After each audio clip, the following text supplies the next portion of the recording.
نہ کوئی غم کرو نہ خوف، خوشیاں مناؤ جنت کی جس کا تم سے وعدہ کیا گیا تھا۔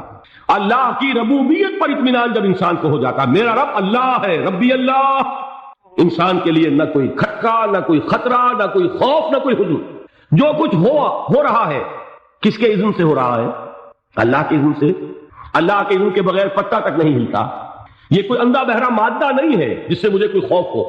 اندھا بھینسا چلا رہا ہو اس سے تو ڈرنے کا ہر انسان کو ڈرنا چاہیے، نہ معلوم کس کو ٹکر مار دے، لیکن نہیں، اس کائنات کو چلانے والا ایک سمیع و بصیر خدا ہے، وہ جو میرا دوست ہے، میرا ولی ہے۔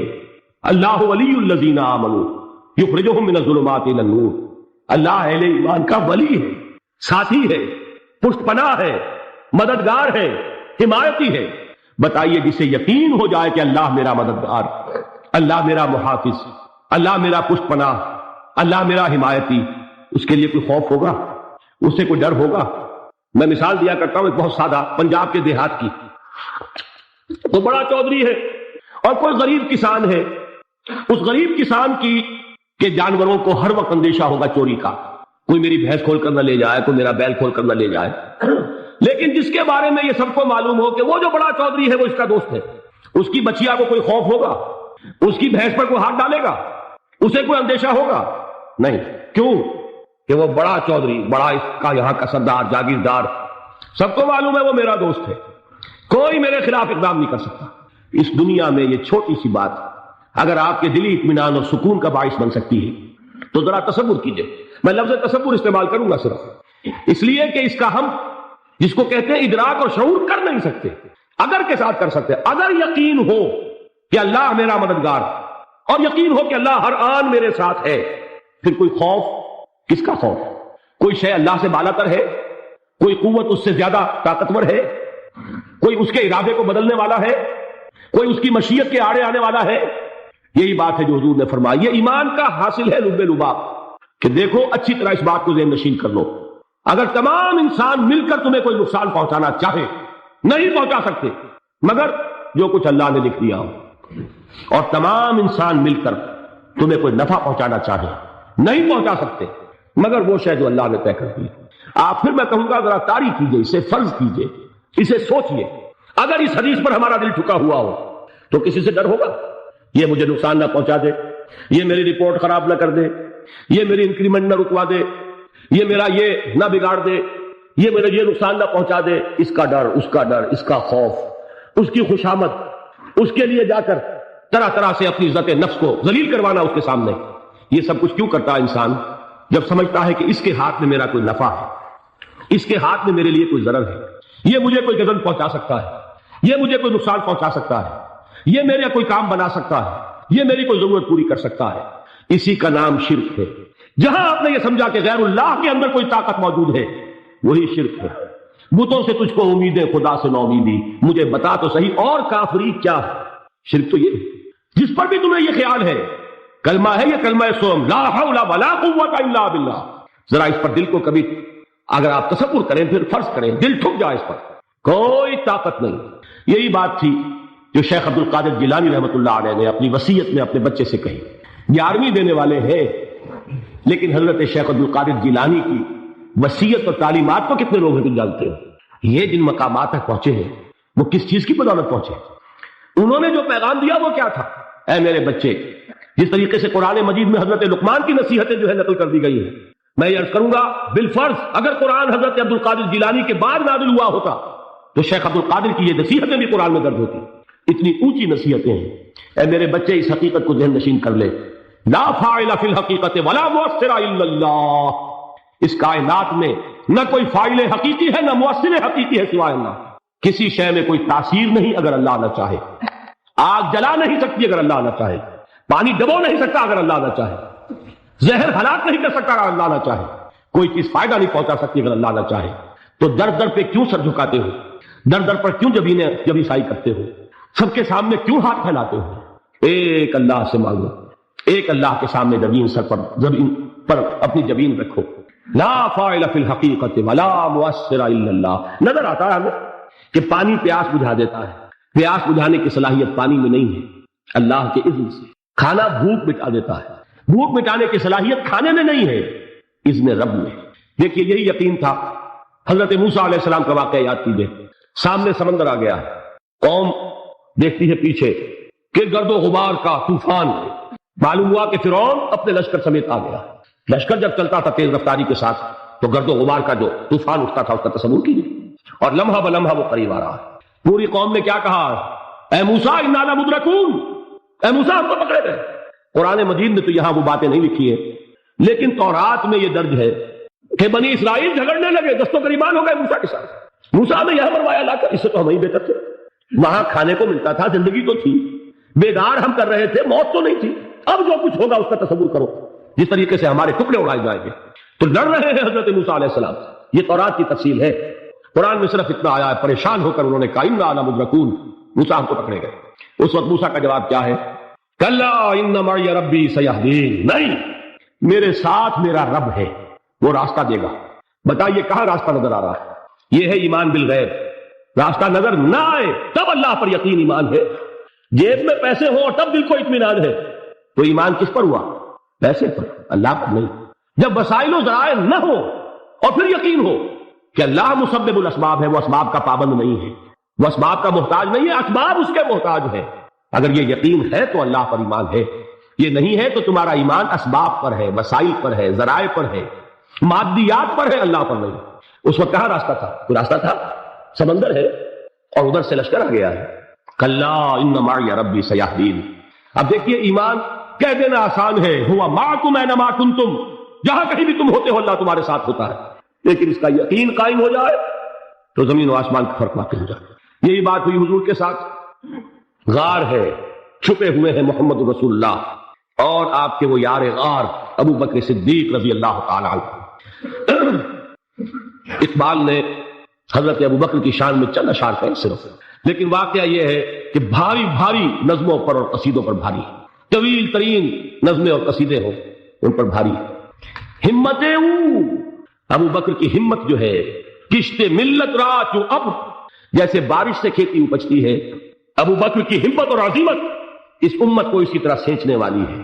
ثانیے اسلام و غار و بدر و قب، وہ دوسرے تھے اسلام میں، دوسرے پہلے کون تھے؟ انا اول المومنین، حضور کی بات ہے، سب سے پہلا ایمان لانے والا میں، دوسرے ابو بکر۔ ویسے ہمارے ہاں یہ چلتا ہے اختلاف، حضرت علی پہلے ہیں کہ حضرت ابو بکر پہلے ہیں، لیکن اس میں بڑی خوبصورت تطبیق قائم کی ہے علماء نے، اور بہت صحیح ہے۔ چار کے بارے میں فیصلہ ہی مت کرو کہ کون پہلے، ان کی ایک عجیب تقسیم کر دی ہے۔ آزاد مردوں میں، بالغ مردوں میں سب سے پہلے ابو بکر، بچوں میں سب سے پہلے علی، خواتین میں سب سے پہلے خدیجہ، اور غلاموں میں سب سے پہلے زید بن حارثہ۔ بڑی پیاری تقسیم ہے، یہ چاروں ہی پہلے ہیں، ہر ایک کے لیے ولیت ہے۔ اور واقعہ یہ ہے کہ اگر زمانی اعتبار سے تعین ہوگا تو پہلے خدیجۃ الکبریٰ آئیں گی رضی اللہ تعالی عنہ، کسی اور سے بات کرنے کی نوبت بعد میں آ سکتی ہے، پہلے تو اہلیہ محترمہ سے بات ہوئی، آتے ہی پہلی وہی ہوئی ہے، ابھی تبلیغ کا حکم نہیں تھا۔ کس کو بتایا واقعہ؟ ابھی اپنی نبوت کی تبلیغ کا تو حکم ہی نہیں آیا۔ واقعہ کس کا ہے؟ وہ خدیجہ کا ہے۔ جب کہا ہے کہ خشیت علی نفسی، مجھے اپنی جان کا اندیشہ ہے، تو کیا جواب دیا خدیجہ نے رضی اللہ تعالی عنہا؟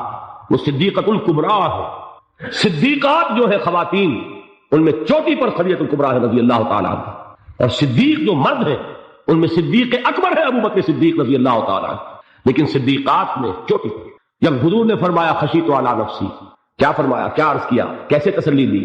نہیں، اللہ آپ کو ضائع نہیں کرے گا، آپ غریبوں کے ہمدرد ہیں، آپ مساکین کے تکالیف رفع کرنے والے ہیں، آپ بیواؤں کی سرپرستی کرتے ہیں، آپ مسافروں کی خدمت کرتے ہیں، اللہ آپ کو ضائع نہیں کرے گا۔ یہ یقین ہے اس خاتون کے اندر۔ خیر وہ ایک علیحدہ بات ہو جائے گی۔ میرے دل پر حضرت خدیجہ رضی اللہ تعالیٰ عنہ کی شخصیت کا بڑا گہرا نقش، جو وہ کوئی اور ہی وقت اور موقع ہوا تو بیان ہوگا۔ بہرحال اقبال نے ایک مصرے میں جو چار اولیتیں جمع کر دی ہیں، ہمتیں کشت امت را چو ابر، ثانی اسلام و غار و بدر و قبر۔ اسلام میں حضور کے بعد پہلے کون؟ ابو بکر۔ غار میں حضور کے ساتھ کون؟ ابو بکر۔ بدر کی رات اللہ کا رسول سر بسجود، وہ جھاڑ، وہ گھاس پھوس کی جو جھوپڑی بنائی گئی تھی، اور وہاں تلوار ننگی لے کر پہرا دینے والا کون؟ ابو بکر۔ اور اس حجرہ عائشہ میں محمد کے بعد سب سے پہلے دفن ہونے والا کون؟ ابو بکر رضی اللہ تعالی عنہ صلی اللہ علیہ وسلم. وہ جو معاملہ میں سنا رہا تھا غار ثور کا، حضرت ابو بکر بھی حضور کے خیال سے لرز گئے ہیں. آپ کو یاد ہوگا کہ جا کر پہلے تمام جتنے سوراخ تھے انہیں بند کیا ہے. ایک سوراخ رہ گیا تھا جس کو بند کرنے کے لیے کوئی کپڑا نہیں تھا. وہاں اپنی ایڑی رکھی ہے. تب کہا ہے حضور سے تشریف لائیے، اور اپنے زانو پر حضور کو لٹایا ہے. اور وہاں کسی موذی جانور نے کاٹا ہے. حضور کی آنکھ لگ گئی تھی. اس وقت اس بل کے اندر جو بھی بچھو ہے کیا ہے واللہ عالم، اس نے کاٹا ہے. اس کی تکلیف کی وجہ سے ابو بکر کی آنکھوں سے آنسو ٹپک گئے. حضور کے چہرے مبارک پر پڑے ہیں تو حضور جاگے ہیں معاملہ کیا ہے. ایڑی نہیں ہٹائی وہاں سے، مبادا وہ جانور وہاں سے نکل کر محمد الرسول اللہ کو کوئی گردن پہنچا دے. ابو بکر کی ایڑی ہے، جس طرح چاہے کھا لے، ختم کر دے، جان نکل جائے تب کوئی آنچ آئے محمد پر تو آئے، لیکن جیتے جی نہیں. وہ ہے ابو بکر. حضور کے خیال سے اس وقت حضور نے پھر اپنا لعاب دہن لگایا ہے، اور اس سے پھر آپ کی تکلیف ختم ہوئی. جیسے خیبر میں حضرت علی کی آنکھ دکھ رہی تھی، اس کو جو شفا حاصل ہوئی وہ بھی حضور کے لعاب دہن سے ہوئی. تو بہرحال اس وقت انہوں نے کہا ہے کہ اے نبی یا رسول اللہ، اگر اس وقت ان میں سے کسی نے غیر ارادی طور پر بھی اپنے قدموں کی طرف جھانک لیا تو پکڑے جائیں گے. کیا جواب تھا اللہ کے رسول کا؟ لا تحزن ان اللہ معنا. اللہ ہمارے ساتھ ہے، کیوں گھبراتے ہو ابو بکر؟ یہ ہے ایمان باللہ. میرا مالک اللہ، میرا رازق اللہ، میرا محافظ اللہ، میرا مددگار اللہ، میرا پشت پناہ اللہ، میرا دوست اللہ. میرا بندہ کسی محفل میں میرا ذکر کرتا ہے، میں اس سے کہیں بہتر محفل میں اس کا ذکر کرتا ہوں. اللہ کی محفل تو ملائکہ اعلیٰ کی ہے، ملائکہ مقربین کی ہے. بہرحال اللہ کو تم اپنے دل میں مستحضر رکھو، اللہ تعالیٰ تمہیں بھی یاد رکھے گا. دوبارہ فرمایا احفظ اللہ تجدہ امامک تجاہک. اللہ کو یاد رکھو تو اپنے سامنے موجود پاؤ گے.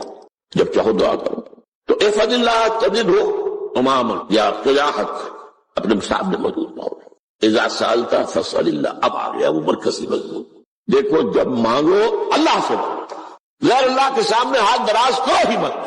ایک حدیث میں آتا ہے، یعنی حرام نہیں ہے دنیاوی قواعد اصول قوانین کے تحت کسی سے مدد چاہنا، کوئی سوال کرنا حرام نہیں ہے. آپ سوال کریں، مدد لیں، اسی پر دنیا قائم ہے، ایک دوسرے کے ساتھ تعاون کے ساتھ. لیکن اونچا مقام کیا ہے؟ کسی سے سوال مت کرو سوال اللہ. یہاں تک کہ جوتے مانگنے کا تسمہ تمہیں درکار ہے تو بھی کسی سے مت مانگو، اللہ سے مانگو. کیا پتہ اللہ کس کے دل میں ڈال دے اور وہ آ کے تمہیں تسمہ پیش کر دے. ہوتا ہے ایسا بس اوقات ہوتا. جو اللہ کے ساتھ لو لگا کر رکھنے والے ہیں ان کے تو ایسے واقعات ہوتے ہیں کہ دل میں ایک بات آئی اور اس کے بعد وہی بات جو ہے وہ کوئی شخص آ گیا، اس نے وہ بات پوری کر دی. کیونکہ لوگوں کے دل جو ہے وہ اللہ کے دو انگلیوں کے مابین چاہتا پھر دیتا. کیا پتہ اللہ کسی فرشتے کو انسانی شکل میں بھیج دے. آتا ہے فرشتہ، آتا ہے انسانی شکل میں آتا ہے، آپ کی تکلیف کو رفع کر دے، آپ کی ضرورت کو پورا کر دے. اسی سے مت، کسی اور سے مت. یہ ہے توحید کا لب لباب. یوں سمجھیے اسلام کی جڑ کیا ہے؟ ایمان. اسلام کا جو خارجی نظام عمل ہے، انفرادی اعمال ہو اجتماعی ہو، ان سب کی روح رواں کیا ہے؟ ایمان. ٹھیک، ایک بات تو نہیں. ایمان کا خلاصہ لب لباب کیا ہے؟ ایمان باللہ. جیسے ایمان بالآخرہ بھی ہے، ایمان بالملائکہ ہے، ایمان بالانبیاء ہے، ایمان بالرسل ہے، ایمان بالکتب ہے، ایمان بالقدر ہے. لیکن اصل ایمان، اسی لیے ایمان مجمل میں آپ کو معلوم ہے کسی اور چیز کا ذکر نہیں. آمنت باللہ کما ہوا باسمائہ وصفاتہ وقبلت جمیع احکامہ اقرار باللسان وتصدیق بالقلب. یہ ایمان مجمل ہے. اجمالی طور پر ایمان اس کا نام ہے. ہاں مفصل تفصیلی طور پر آمنت باللہ وملائکتہ وکتبہ ورسلہ والیوم الآخر والقدر خیرہ وشرہ من اللہ تعالی. تو اسلام کی جڑ ایمان، اور اسلام کا سارا جو نظام عمل ہے، چاہے انفرادی اعمال ہو چاہے اجتماعی، ان سب کی روح نواں ایمان. اور ایمان کا خلاصہ ایمان باللہ. اور ایمان باللہ کا اصل حاصل وہ ہے جو اس حدیث میں آ رہا. اس کے دو تقاضے، عبادت صرف اسی کی، استعانت صرف اسی سے. اس لیے میں نے سورہ فاتحہ کا تذکرہ شروع میں کیا. یہ عبادت کا جوہر، عبادت کا جو ہے یہ ایمان کا حاصل. عبادت صرف اس کی اور استعانت صرف اس سے. استعانت ہی میں سوال بھی آ گیا، میری مدد ہے. آپ کسی سے کچھ مدد مالی چاہ رہے ہیں یا کوئی اور مدد چاہتے ہیں، کسی کام میں مدد چاہتے ہیں، جیسے میں نے کہا تھا کہیں سفارش کرانا چاہتے ہیں، ایک مدد ہے. وَإِذَا اسْتَعَنْتَ فَاسْتَعِنْ بِاللَّهِ. اور جب مدد مانگو صرف اللہ سے مانگو. اور وہ سارے الفاظ یاد کر لیے: استدعاء، استعانت، استغاثہ، یہ جو غوث اعظم سے استغاثہ کیا جاتا ہے یہ تو شرک ہے۔ استغاثہ اللہ سے، دعائی اللہ کی، اس اعتبار سے استمداد، استعانت، استدعاء، استغاثہ یہ سب اللہ سے، صرف اللہ سے۔ عبادت صرف اللہ، ایاک نعبد، اور استعانت صرف اللہ سے، مانگو صرف اللہ سے، جب مدد طلب کرو صرف اللہ سے۔ اور جان لو اگر تمام لوگ جمع ہو کر تمہیں کوئی فائدہ پہنچا ہو جائے نہیں پہنچا سکتے، الا بشیء قد کتب اللہ لک وان اجتمعوا علی ان یضروک بشیء لم یضروک الا بشیء قد کتب اللہ علیک۔ اگر سب مل کر چاہے تمہیں کوئی نقصان پہنچا دے نہیں پہنچا سکتے مگر وہی کچھ جو اللہ نے تمہارے لیے لکھ دیا۔ اب بتائیے خوف کی جڑ کٹ جائے گی کہ یہ جو ایمان جو ہے یہ خوف اور حسن دونوں سے نجات دلانے والی بات ہے۔ جو حقیقی مومن ہے وہ اللہ کا ولی ہے، حقیقی مومن وہ اللہ کا ولی ہے۔ اور الا ان اولیاء اللہ لا خوف علیہم ولا هم يحزنون، یہ اولیاء اللہ کو علیحدہ مخلوق نہیں ہے، ان کے سر پہ سینگ نہیں ہوتے، انسان ہی ہوتے ہیں، لیکن حقیقی معنی میں مومن ان اعتبارات سے جو آج ہم پڑھ رہے ہیں ایمان اس درجے کا پہنچ گیا تو وہ اللہ کا ولی ہے۔ اور لوگ خوف کس بات کا، کس سے خوف کروں، اس کے ہاتھ میں کچھ ہے ہی نہیں، اور اگر کچھ اللہ نے میرے لیے لکھ دیا وہ آ کر رہے گا، چاہے میں لاکھ گڑ گڑاؤں اور اس کے سامنے کبھی یہ چھوڑ دے، اگر اللہ نے لکھا ہوا ہے وہ تو آئے، تو کاہے کو اس کے سامنے گڑ گڑانا، کاہے کو جبسائی کرنا اس کے سامنے، اور کسی کے ہاتھ میں کچھ ہے ہی نہیں، میرا خیر ہے ہی نہیں، کاہے کو خوشامد کرو اس کی۔ اور سنیے رفعت الاقلام، دیکھو نوجوان قلمیں اٹھا لی گئی ہیں، وجفت الصحف، اور جو رجسٹر ہیں صحیفے ان کی سیاہی خشک ہو چکی، یہ ہے وہ اللہ کا علم، اس میں ہر شے لکھ دی گئی ہے، اس کی قلم اٹھا لیے گئے۔ جیسے آپ کو معلوم ہے امتحان ہوتا تھا 3 گھنٹے ختم ہو گئے، اسٹاپ رائٹنگ، بس اب قلم رک جانا چاہیے، وہ قلم تو تقدیر کا کاتب جو ہے وہ قلم اس کا اب اٹھا لیا گیا، اور جو صحیفے جن پر لکھا گیا وہ خشک بھی ہو گئے۔ یہ تو روایت ہے جو امام ترمذی نے جس کو روایت کیا، یہ متن ان کا ہے جو ہم نے پڑھا ابھی، اور ان کا قول یہ ہے کہ یہ حدیث حسن صحیح ہے، لیکن یہی روایت اور انہی راوی سے عبداللہ ابن عباس سے رضی اللہ تعالیٰ عنہما اور بھی محدثین نے کی ہے، تو اس میں سے ایک اور متن جو ہے وہ یہاں پر امام نووی نے دے دیا ہے۔ اے فضل اللہ تجد امامک، یہ تو پہلا وہ ٹکڑا تھا، وقت جاہد تھا، یہاں امامک ہے، مطلب ایک ہی ہے، اپنے سامنے پاؤ گے۔ اللہ کی حفاظت کرو، اللہ کو دل میں اللہ کی یاد کو محفوظ رکھو، گویا کہ اللہ کو مستحضر رکھو۔ ذکر اللہ کے معنی کیا ہے؟ استحضار اللہ فی القلب، یہ ذکر اللہ ہے۔ جنہیں ہم ذکر سمجھ بیٹھے وہ ذکر کے ذریعے، اقم الصلاۃ للذکری، نماز قائم کرو میری یاد کے لیے، نماز ذریعہ ہے یاد کا۔ یہ علیحدہ بات ہے کہ آپ نے 17 رکعتیں بھی پڑھ لی ہو عشاء کی اور یاد آپ کو آئی ہی نہیں کوئی، آپ تو ایک میکینیکل انداز میں جو ہے وہ اٹھک بیٹھک کر رہے ہیں اور آپ کی زبان سے کچھ نکل رہا ہے، اور اس کا آپ کے شعور سے دل کی گہرائی سے کوئی رابطہ ہے ہی نہیں، وہ ذکر تو نہیں ہوا۔ ہاں نماز فرض تھی وہ ادا ہو گئی، آپ کی فرض ادا ہو گئی۔ تو جنہیں ہم نے ذکر سمجھا وہ ذرائع ذکر، اللہ اللہ سبحان اللہ زبان سے، یہ تاکہ اس کے نتیجے میں وہ ذکر حاصل ہو جائے۔ استحضار اللہ فی القلب، ذکر کے معنی ہے استحضار اللہ فی القلب، تعرف الی اللہ فی الرخاء، اور دیکھو کشادگی کے وقت میں تم اللہ کو یاد رکھو، اللہ کی طرف رجوع کیے رہو، بھول نہ جاؤ۔ وہ نہ ہو جو کبھی کہا تھا، بہادر شاہ ظفر کے اشعار میں سے بہت زور کا شعر ہے، ظفر آدمی اس کو نہ جانیے چاہے کتنا ہی روح فارم دکا، جسے عیش میں یاد خدا نہ رہی، جسے تیش میں خوف خدا نہ رہا۔ وہ ہے کشادگی کی حالت میں، جب کہ تمہارے لیے کشادگی ہے، اللہ کی طرف رجوع کیے رکھو۔ یعرف کا فی الشدہ، تو اللہ اپنی توجہ تم پر رکھے گا شدت کے وقت میں، تمہیں کوئی تکلیف ہے اس تکلیف کو تم پر آسان کر دے گا۔ تکلیف تو آنی ہے، لکھی ہوئی ہے، وہ تو آئے گی، لیکن یہ کہ اللہ تعالیٰ اس کی شدت کو، ایک ہی چیز ہے جس کو ایک انسان بہت شدت کے ساتھ محسوس کر رہا ہے، دوسرا آدمی اتنا نہیں محسوس کر رہا ہے، احساس کا معاملہ ہوگا۔ وہ تو اصل میں اگر انسان کی نرز کٹی ہوئی ہے تو احساس ہو گئی بھی، سر سے نہیں ہوگا۔ تو اس اعتبار سے اللہ تعالیٰ تمہارے لیے وہ شدت کی کمی کر دے گا۔ وَعْلَمْ أَنَّمَا أَخْطَأَكَ لَمْ يَكُنْ لِيُصِيبَكَ، اور جان لو جو چیز تم سے چھوٹ گئی ہے، رہ گئی ہے، وہ ہرگز تمہیں ملنے والی نہیں تھی۔ اب آپ نے کسی ملازمت کے لیے درخواست دی ہے، درخواستیں مانگی گئی ہیں، اپنی سی محنت کر لی، نہیں ملی ملازمت، اب آپ بیٹھے ہوئے افسوس میں، رنج میں، غم میں، فلاں نے یہ کر دیا، فلاں نے یہ کر دیا، وہ فلاں جو ہے بڑی تکڑی سفارش لے آیا تھا، فلاں نے رشوت دے دی، چھوڑو نہیں اس کو، وہ تمہارے لیے نہیں تھی۔ کاہے کو اپنے ذہن کے اندر یہ کھچڑی پکا رہے ہو بیٹھے ہوئے؟ خام خواہ آپ شاید سوء ظن میں بھی مبتلا ہو رہے ہو، کسی نے نہ رشوت دی اور آپ سمجھتے ہو کہ رشوت دی ہے اس نے. یہ ساری چیزیں جو ساری سیئات ان کی جڑ کٹ جائے گی. وَعَلَمْ أَنَّمَا أَخْطَأَكَ لَمْ يَكُنْ لِيُصِيبَكَ وَمَا أَصَابَكَ، جو چیز تم پر آ گئی لم یکن لیخطئک، ہو ہی نہیں سکتا تھا کہ وہ تم پر نہ. یہ کر لیتا تو ہو جاتا، شاید یہ کر لیتا، میں نے ٹیکا پہلے لگوا دیا ہوتا تو یہ بات نہ ہوتی. بھائی وہ جو ہونا تھا وہ ہونا تھا. اب یہ وہ چیز ہے جس سے انسان میں کیفیت پیدا ہوتی، تسلیم و رضا. ہم بھی تسلیم کی خو ڈالیں گے، بے نیازی تیری عادت ہی صحیح. اے اللہ جو تو نے چاہا مجھے قبول ہے. اسی لیے میں نے آپ کو آیتیں سنائی سورہ تغابن کی، ما اصاب من مصیبت الا باذن اللہ، کوئی مصیبت نہیں آتی مگر اللہ کے اذن سے. ومن یؤمن باللہ یہد قلبہ، جو اللہ پر ایمان رکھتا ہو اللہ اس کے دل کو ہدایت دے دیتا ہے. ہدایت کس بات کی؟ تسلیم و رضا. سر دوستاں سلامت کے تو خنجر آزمائی، نہ شبد نصیبت دشمن کے شبد ہلا کے تیرت.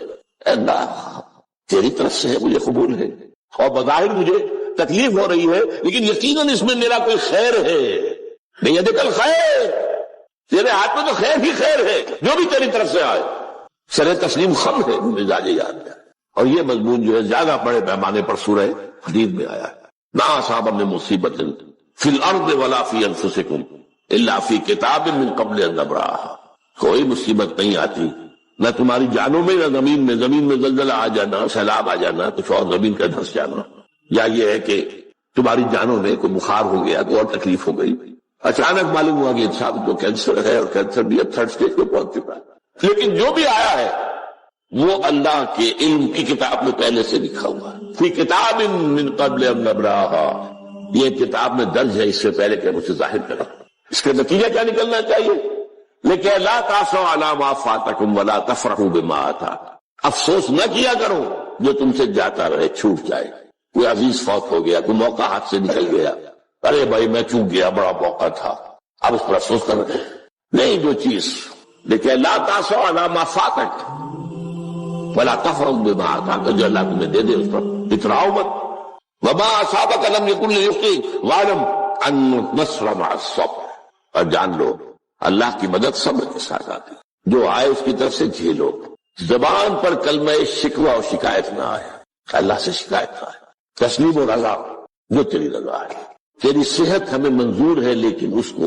مولانا محمد علی جوہر ایک مرتبہ جیل میں گئے، ایک بیٹی بیمار ہوئی، فوت ہو گئی. اس کے بعد دوسری مرتبہ پھر جیل میں گئے، دوسری بیٹی کو وہی بیماری ہوئی. جیل میں اطلاع ملی کہ بیٹی کو یہ بیماری ہو گئی ہے. تو خط لکھا اشعار کی شکل میں. کا آخری شعر یہ ہے، تیری صحت ہمیں منظور ہے لیکن اس کو نہیں منظور تو پھر ہم کو بھی منظور. ہم تو چاہتے ہیں میں بیٹی کے تو یہ شفا ہو جائے، اسے منظور نہیں، ہمیں بتا. وَعَلَمَ أَنَّ النَّصْرَ مَعَ الصَّبْرِ وَأَنَّ الْفَرَجَ مَعَ الْكَرْبِ. فرج، فراخی، کھل جانا کسی چیز کا، یہ ہے کرب کے ساتھ، تکلیف کے ساتھ. تکلیف ہوتی ہے ساتھ. اللہ نے قانون بنایا ہے دنیا کا. اب آپ اندازہ کیجئے بچے کی ولادت میں ماں کو کتنی تکلیف اٹھانی پڑتی ہے. آج کل تو فیشن ہو گیا ہے، سیدھے سیدھے جاؤ آپریشن کراؤ، تکلیف سے بچ جاؤ. لیکن یہ ہے کہ یہ بھی آپ کے علم میں ہوگا، وہ ساری تکلیف جیسے ہی بچے کو لا کر ماں کے برابر لٹایا ہے، ساری تکلیف ختم، پھر جو راحت میسر آتی ہے. ان الفرج مع الکرب وان مع العسر یسرا. اسی لیے میں نے وہ آیتیں بھی پڑھی تھی، ان مع العسر یسرا ان مع العسر یسرا. اس دنیا میں یہ اللہ نے نظام بنایا ہے، سختیاں جھیلنی ہی ہوں گی. لقد خلقنا الانسان فی کبد، ہم نے انسان کو پیدا کیا مشقت کے، تو مشقت تو کرنی پڑے گی. کسی کی جسمانی مشقت زیادہ، کسی کی ذہنی مشقت زیادہ، مشقت سے چارہ کسی کو نہیں. تو یہ ہے ان مع العسر یسرا ان مع. بارک اللہ لی ولکم فی القرآن العظیم ونفعنی وإیاکم بالآیات والذکر.